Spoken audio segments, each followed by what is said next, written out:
Hello, everyone. Welcome to another episode of the Stream of Thought podcast where thoughts flow and ideas stick. I'm your host, Jasmine. And so today I wanted to talk about uncertainty. So I have been watching this show recently on Netflix. It's a limited series.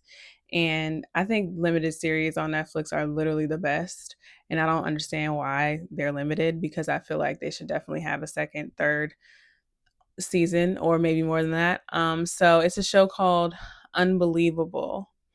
Now this show, I don't know when it came out, but I remember seeing it in that section that says like what to watch next or what Netflix recommends or whatever the case. I would see it in that section all the time and I never clicked on it. But recently, I said, let me just watch it and see, what it's about. And I really got into it. Now, I'm not going to give the whole show away or anything like that, but basically, something happens to someone in the show, and people, hence the title or the name of the show, people don't believe her. And basically, the show just shows how people in vulnerable situations and vulnerable predicaments can be easily manipulated to maybe people please or be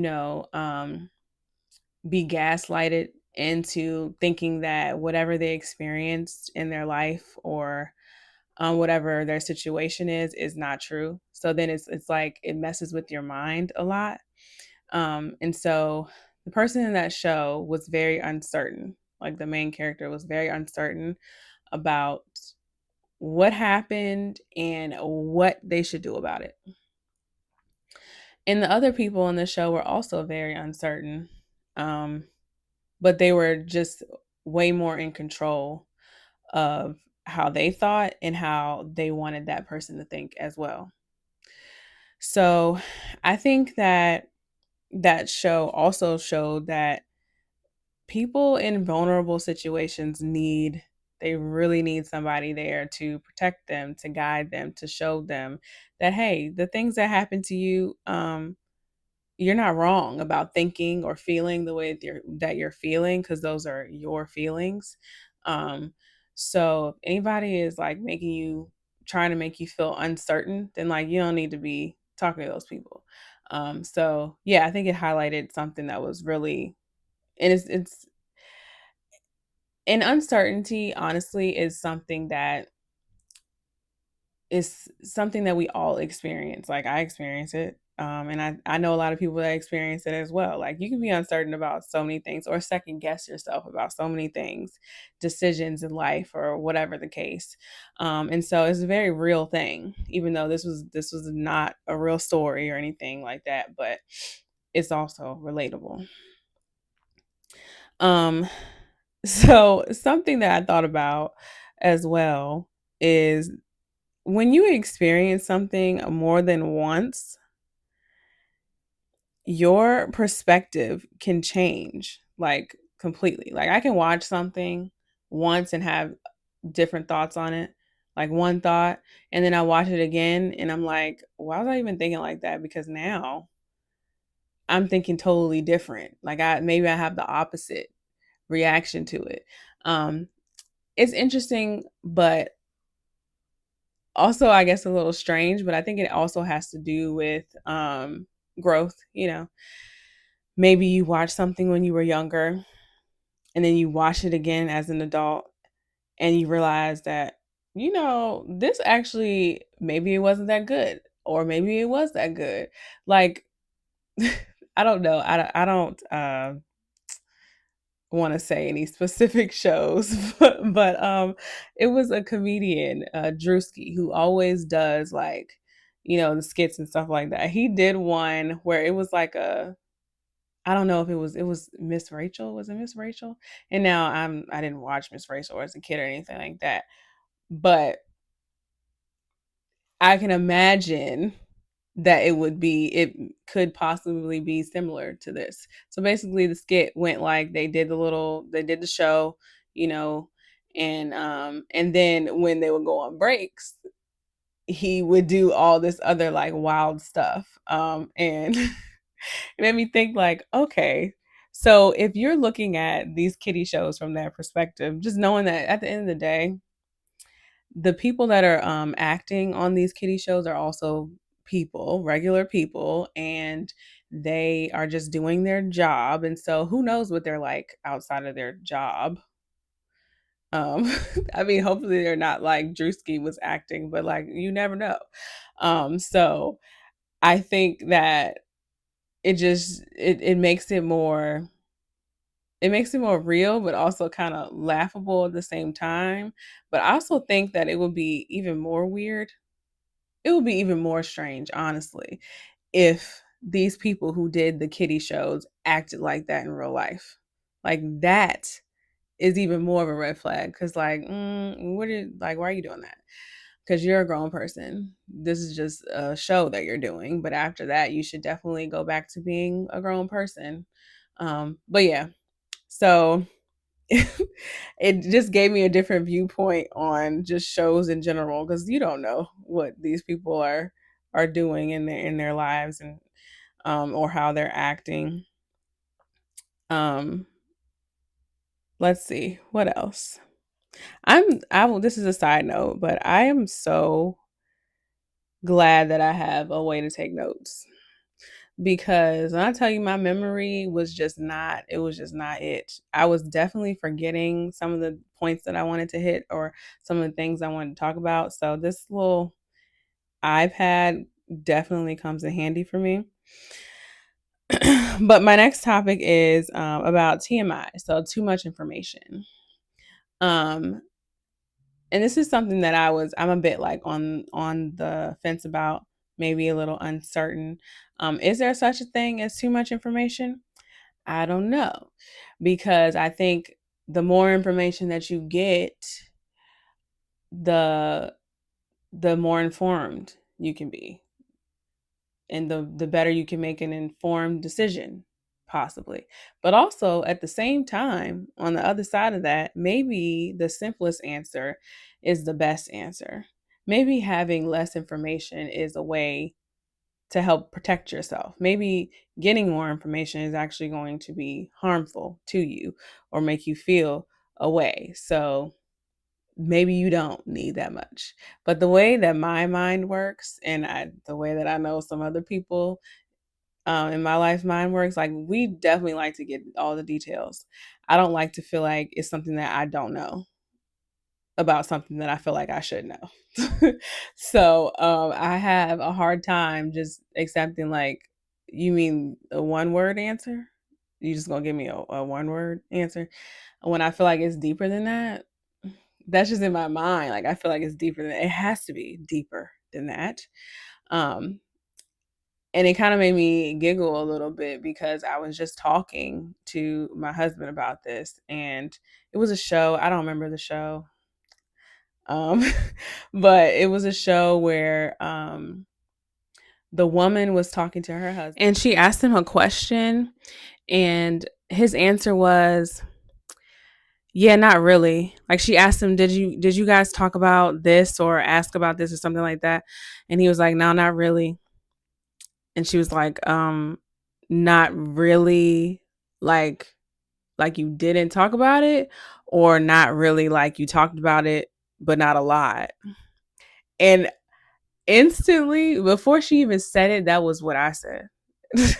So that's why that made me laugh because um I asked my husband, I was like, I feel like you do that to me, and I think maybe it's a man thing. It's the difference between a male and a female, because men could say not really and then think that that's the end of the conversation. But women were like, oh no, hold on. Not really could mean so many things. Um, and then it ended up so that they did talk about the thing that she was asking about. And so not really wasn't a accurate answer. But I don't know. So that's why I'm uncertain about it. That's part of the reason why I'm uncertain about, is too much information a good thing? Because the answer that she ended up getting didn't make her feel good. Like it made her angry. So, and he was like, that's why I didn't want to, elaborate. I didn't want to give you too much information.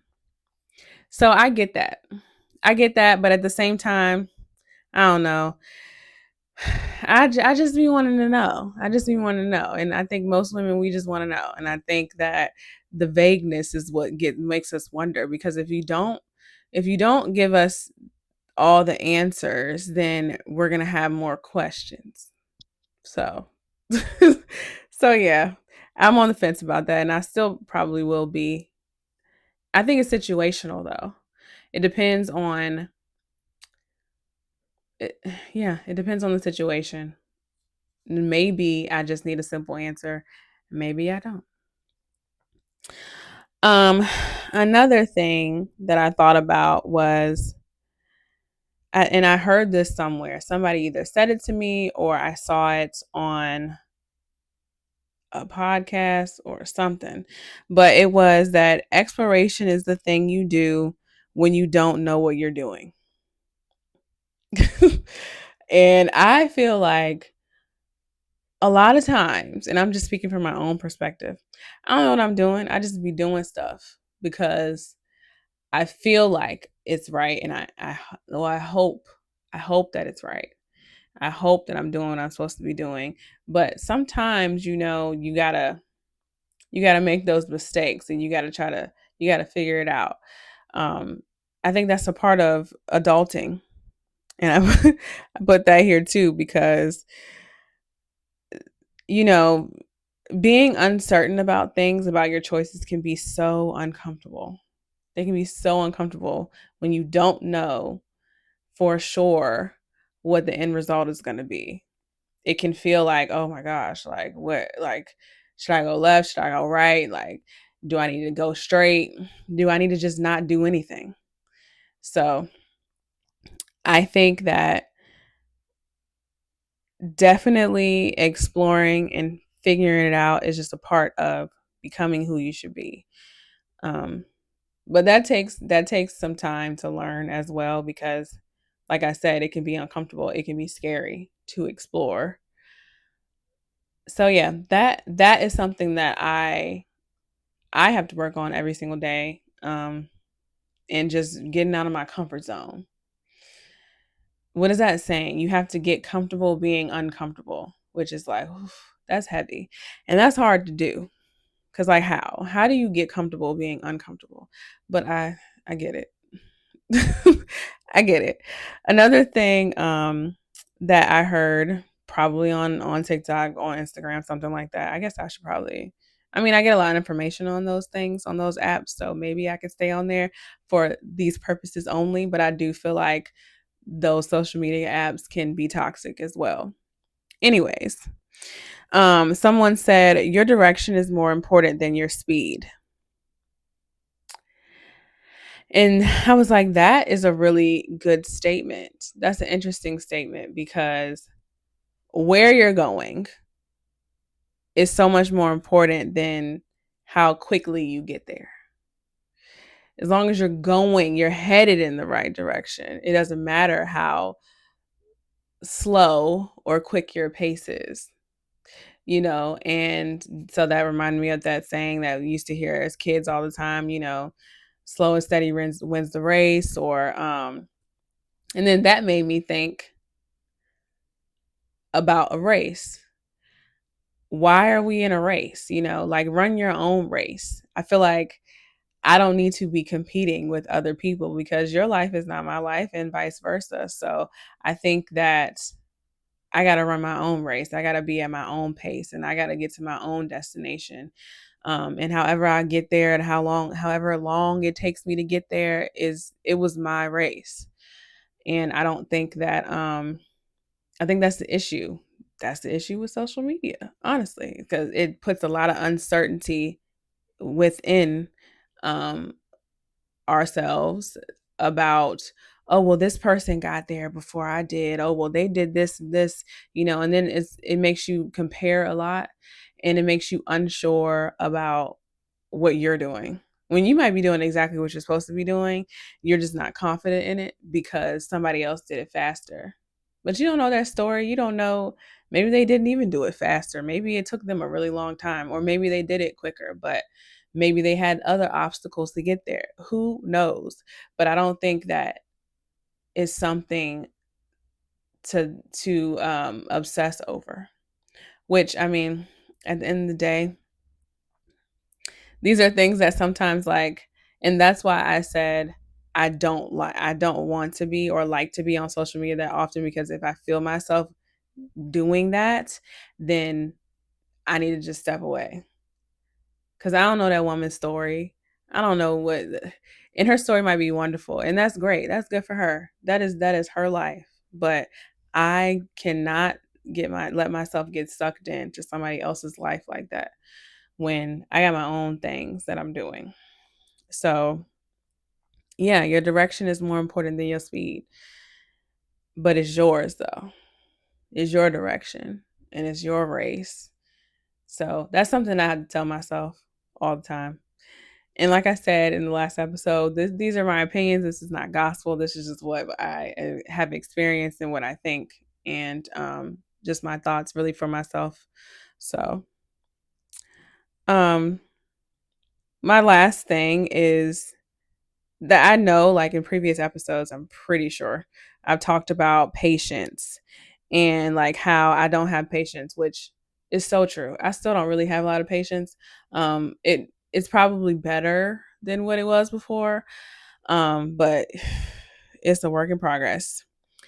And I also talk about how I was working on it. Like I'm getting, I'm getting better at it. I know I am, and I say that, and I said that again, but that may or may not be true. There are situations where I feel like, oh, I was really patient in that. That was good, and there's other times where I'm like, girl, you could have waited on that. Like, what are you doing? But I say all that to say, I think, or I know, one of the most important lessons that I learned in my relationship with God and in my walk in faith is patience. Because I think honestly, in certain situations, God talks to me like, girl, you gonna wait on me. And I think that it's like a wake up call for me. Like, girl, everything happens in God's time, not in your time. And the thing is, God is always on time. So, in all honesty, I am in a waiting period for a few things in my life right now. And so, and there are times where I have to tell myself that, like, look, what are you doing? And I think it is a test from God. Like, hey, you need to be in this waiting season for a reason. And you need to be patient for a reason. Like, you need to learn the importance of patience and how I will never be late. I will always get you to where you need to be. So trust me. And I think that my patience can come from uncertainty for sure, because if I don't know when the waiting season is going to end, and I'm uncertain about when the waiting season is going to end, then I get impatient about whatever the end result is going to be, and I get nervous about it or anxious about it, when, girl, just wait on me. That's what God is saying to me, I feel. And he said it to me a lot. So, yeah.